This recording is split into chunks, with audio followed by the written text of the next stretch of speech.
everyone, welcome back to class. As promised, we are taking other parts of this same topic: business organizational design and structures. So we'll be starting with centralization and decentralization. After we looked at matrix and mixed organizational structure, as well as networks and virtual arrangements. So we'll be talking about centralized versus decentralized, matrix and mixed, then networks and virtual arrangements. Okay, so an organizational structure is a pattern of interactions. Organizational structure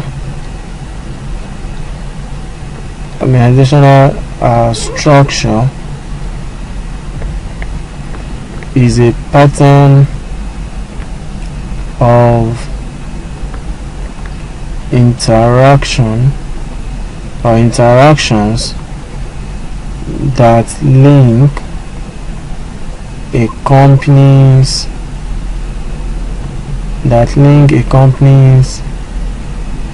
employees, what to do, that is tasks, and technologies. Okay, so in a well-structured organization, okay, so you have various departments, the HR department, accounts department. So you see, if depending on their capital level, okay, depending on the amount of capital invested. So most organizations have computers they use. It could be laptop or desktop, depending on the need. Okay, so things are going technology, and then organizations has begun to embrace technology. So a well-structured organization, we have a structure in such a way that links the employees of that organization and then technologies, as well as tasks that is that to do. That's a brief definition of organization structure. So plans are put into action by and then coordinated efforts of many individuals and groups within the entity. So that's just a brief of organizational structure.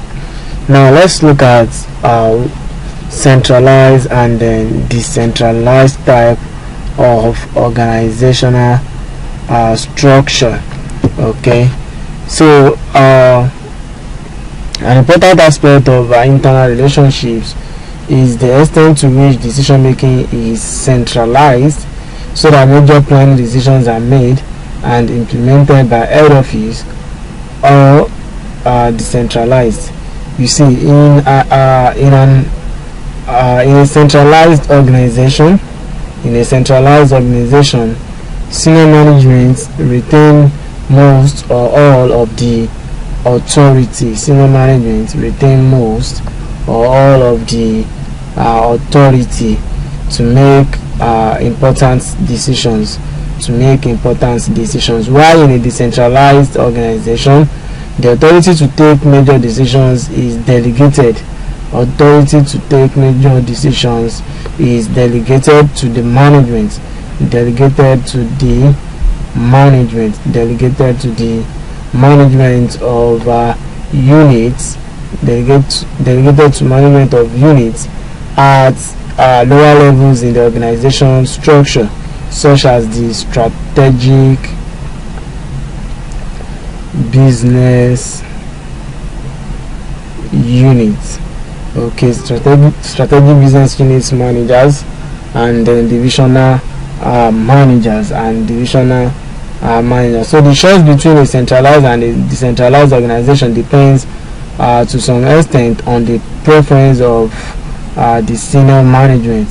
To some extent depend on the preference of the senior management management. Okay, so this though the size and complexity of the entity also influence the extent to which decision making, planning and control are centralized or decentralized. So in some company you see that all decisions are being made only by the MD, okay, we're supposed to be a one man or a sole proprietor. Okay, so that's for a one man business or small business, you understand.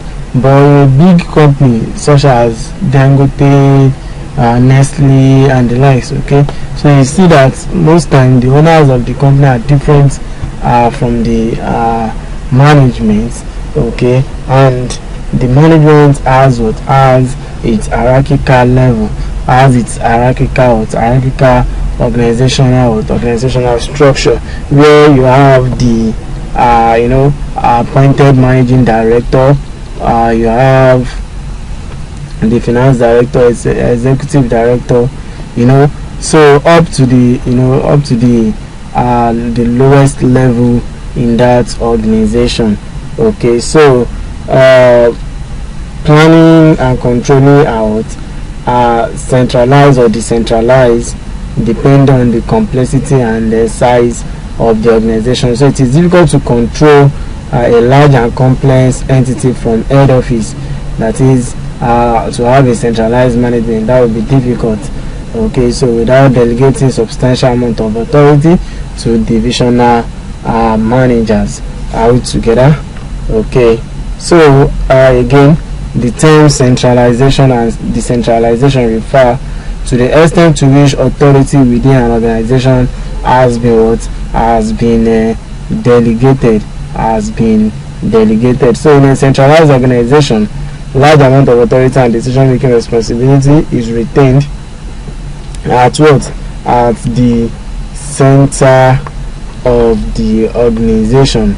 At the center of the organization, probably the managing director or the head, the executive director.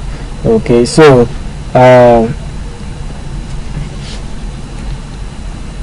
so it usually means that top management retains many of the control and decision making powers, but in a decentralized organization, most authority and decision making responsibilities have been delegated to others at a lower level in the organization. So top management allow others to make decisions but monitor their performance and then provide leadership and provide leadership. So there are different degrees of centralization and decentralization, ranging from the total centralization at one extreme, where all decisions are taken by the top person, to total decentralization at the other, where very few decisions are taken by top management. So computer systems can support either a centralized or decentralized management structure. Okay, so in a centralized management structure, computer networks make it possible for information collected at lower levels of the organization or in distant geographical areas to be accessed by managers at the head office. They can then use the information to make informed management decisions. So in a decentralized management structure, information held on central computer files or database can be accessed immediately by managers anywhere in the organization to help them with their decision making. Are we together? Okay, so let's look at a brief example on decentralization. Okay, because with decentralization there is less need for a large management team at the head office. Okay, there is less need for a large management team at the head office. So An extreme form of decentralization is a company where the head office consists of a small administrative group supporting the company chairman and chief executive officer. So the board of directors retain responsibility for some strategic decision making, but the authority for most strategic decisions is delegated to the managers of strategic business units. Head office sets financial targets and other strategic targets for each division, but the strategic business units operate independently. So the head of each strategic business unit is accountable to a head office for the financial performance of the division. So head office is responsible for preparing the financial report and accounts for the company and for presenting these to the company's shareholders. Are we together? Okay, so let's look at matrix and mixed type organization before we go for a break.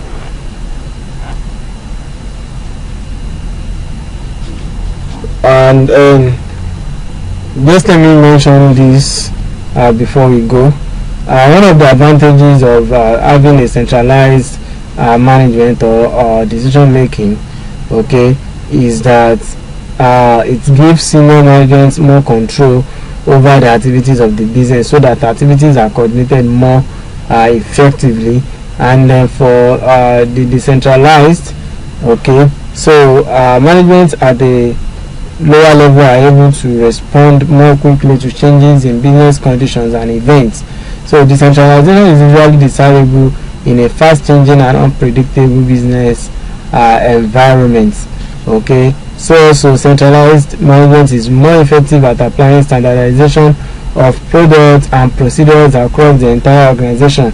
This can be important in some industry because it allows for monitoring. Okay, it allows for monitoring, carrying out supervision, you know, on the work done by the subordinates. So when the business operates over a wide geographical area, some decentralization is necessary because the head office managers are too far from the business operations. A global business, for example, operates in many different time zones. So consider MTN as an example. Are we together?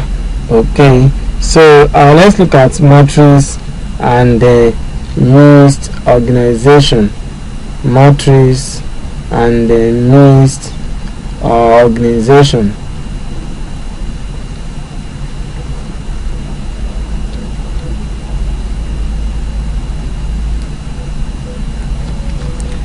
A matrix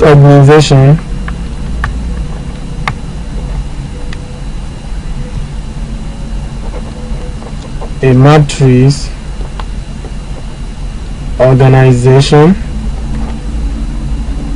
has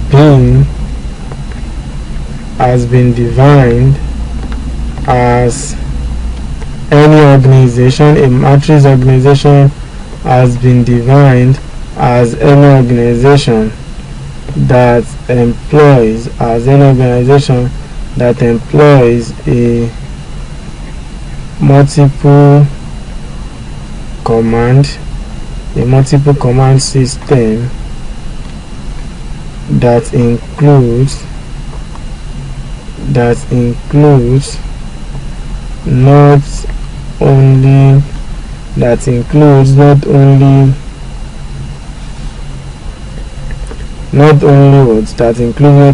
a multiple command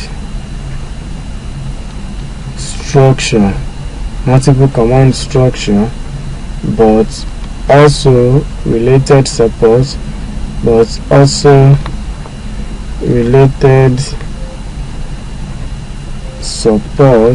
mechanism,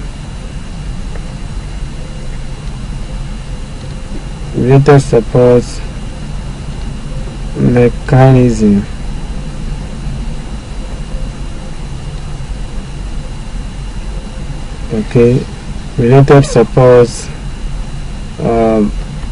mechanism or mechanisms and and associated organizational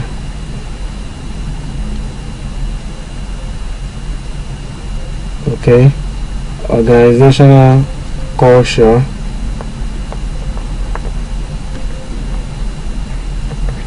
and then behavior pattern. This is the definition given by Davis and Lawrence 1977.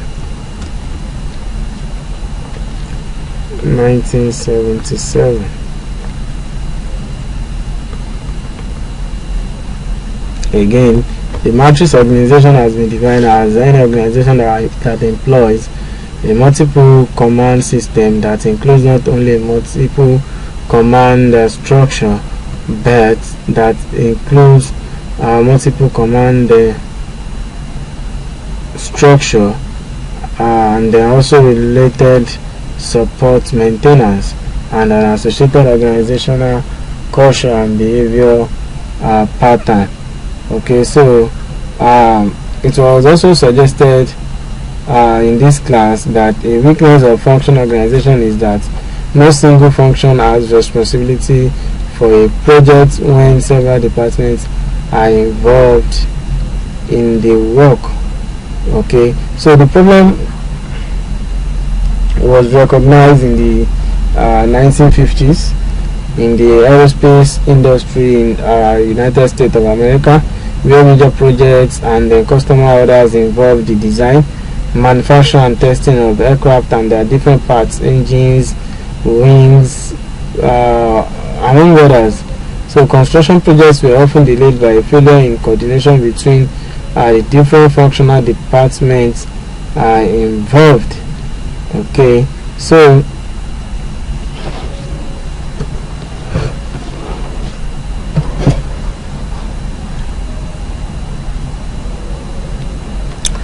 also note that a matrix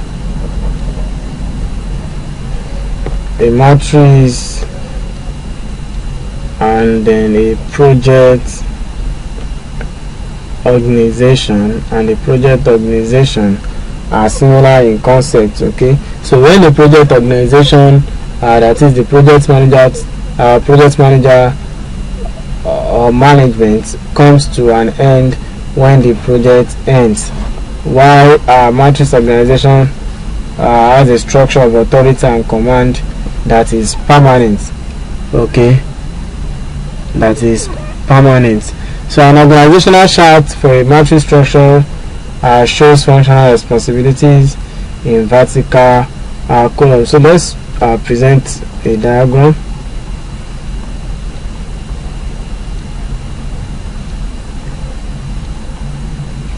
So we have functional managers, we have our production, we have quality control,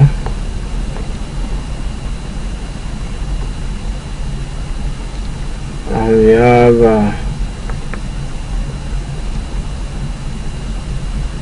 have design.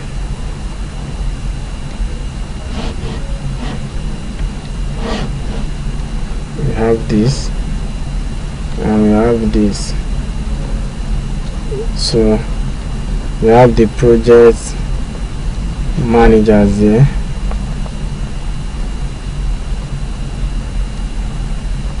We have the project managers.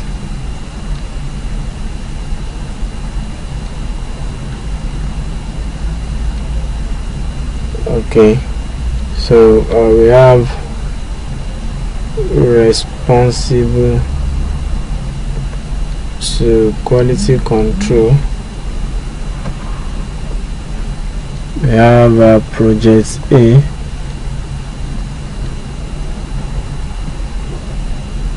We have project A. We have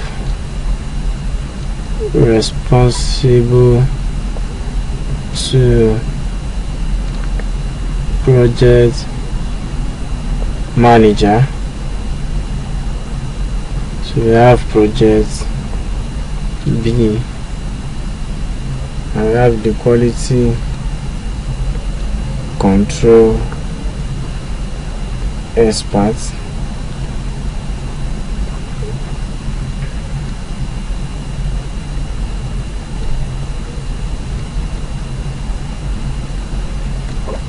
Then we have project C.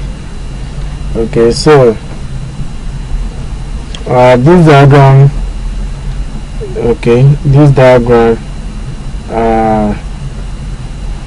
shows a quality control expert and is responsible to the quality control manager for technical aspects of the job, maintaining quality systems and so on. So the person is also responsible to the manager of project B, that manager will be concerned with completing the project in time, within the cost budget and to the proper standard. Are we together? Okay, so then for the mixed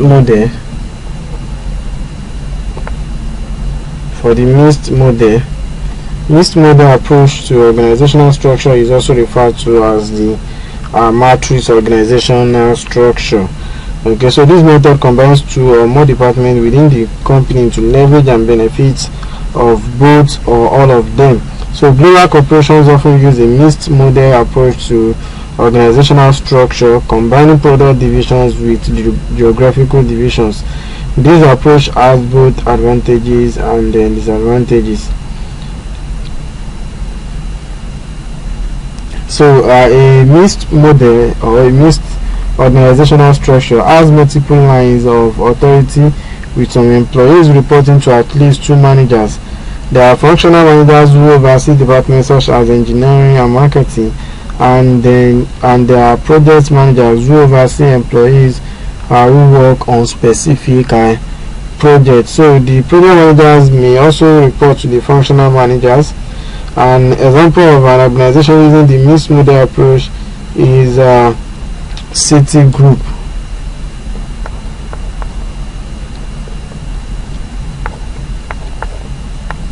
Okay, is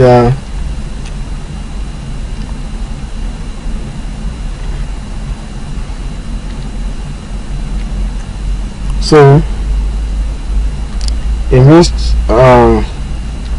okay, so the project managers may also report to the functional managers. An example is that of Citn Group. Okay, so using the mixed model approach, okay, so Citn Group as country, Citn Group as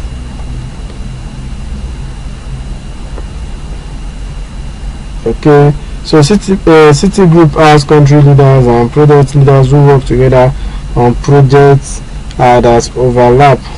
So one of the advantages of mixed model organizational structure is that it optimizes employee experience and resources, and work well for companies that are project based.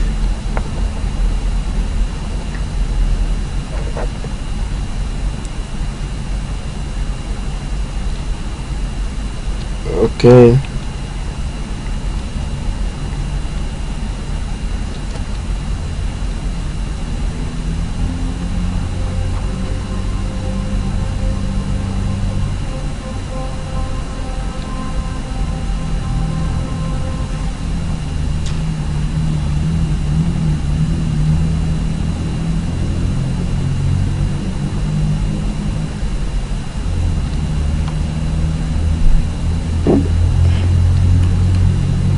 So I have mentioned that the mixed organization model is one that has multiple lines of authority, with some employees reporting to at least two managers. So one of the advantage of mixed structure is that it was optimized. It optimizes employee experience. It optimizes employee experience. And then resources. So mixed model organization structure again, optimize employees experience and resources, and work and resources and then work well.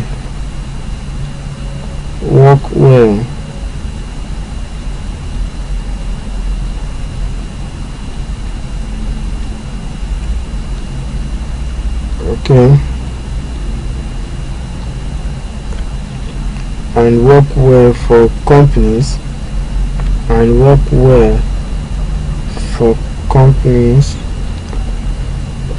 that are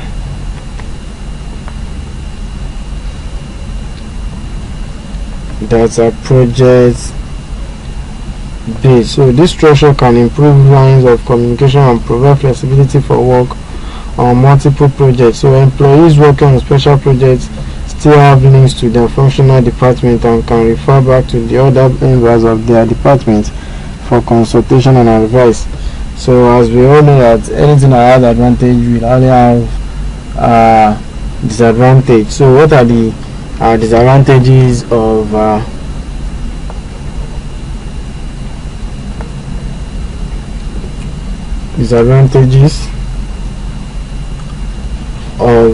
mixed type of organization? So a major disadvantage to the merit organization is that it requires a great deal more coordination efforts than other structures. Okay, so employees who have to report to more than one boss may have conflicting accountability. This can lead to conflict and stress for the employees involved. So project leaders of matrix organizations must have good conflict solving skills to cope with difficulties.